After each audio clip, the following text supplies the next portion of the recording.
Thank you, Senator. Here, hold this 1 second. I need to take a selfie. I always like to get a selfie. Hold on here. Everybody smile now. It's an honor to be here and a pleasure. You all have been so wonderful to my family and our campaign, winning the primary and winning the runoff, and now the general is here, and we're going to win big in West Texas. We're going to win big in Lubbock. And it's important that we don't just win, but win big. I know the general and I have talked about from day one, we don't want to just defeat them. We want to crush the Democrats. We want to send battleground Texas and George Soros's money and the Hollywood money and the Northeast liberal money back to where it came from and make sure they're not back here in 2016 and 2018. And that's what we're going to do. That's why we're working hard every day, every hour until the election 1 week from today. I believe in my heart that we are America's last hope, Texas. As my friend Donna Campbell, Senator Donna Campbell says, there's not another Texas to move to. So we have to get it right. Where would you go? You wouldn't want, that's why they're all coming here, 1,000 people a day. But we are America's last hope. We have to hold the line in Texas. We can never allow the other party to win Texas, because if they ever would, and they're not going to, but we'd never elect a Republican to the White House again, because the electoral votes of California, New York, and Texas, mathematically, if one party had all 3 states, the other party couldn't win the White House. And that's why they're here.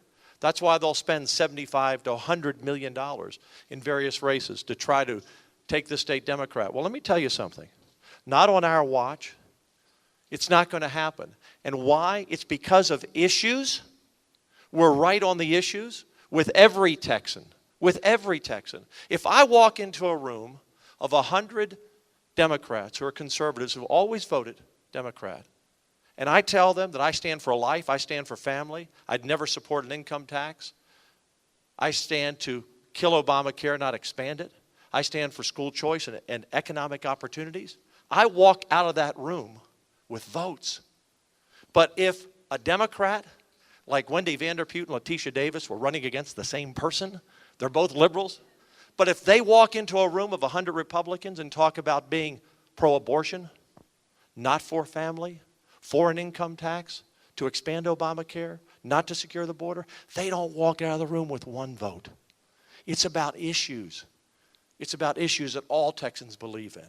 And so I'm excited. I'm just going to be so proud to serve with our next governor. We're going to make a great team, and it's going to be a new day and a bold day in Texas. And we're going to take this economic model that Governor Perry has helped create with private business all across the state, and we're going to take it to the next level. Do you know that since 2009, we've created 1.2 million jobs? That's the private sector. Unlike Hillary Clinton, we know government doesn't create jobs, but we create the framework of low taxes, light regulation, and protect businesses and doctors from frivolous lawsuits. You set up that framework, and that's why Texas is booming, because we have the best and the brightest men and women in this state who are risk takers and entrepreneurs who just want government out of their way. And that's what we're going to do. With that, it is my honor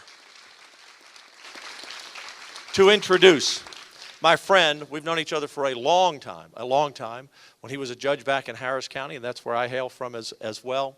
And as Attorney General, we've worked together putting programs like C-Scope out of business and other programs. We're going to work on all these issues to give educational and economic opportunities to every Texan, to grow the base of our party, and to be, as Reagan said, that shining city on a hill. We're the shining state in a nation. You know, the world depends on a strong America, and America depends on a strong Texas. And for Texas to be strong, we have to have great conservative leadership, and we will with the next governor of the state of Texas, General Greg Abbott.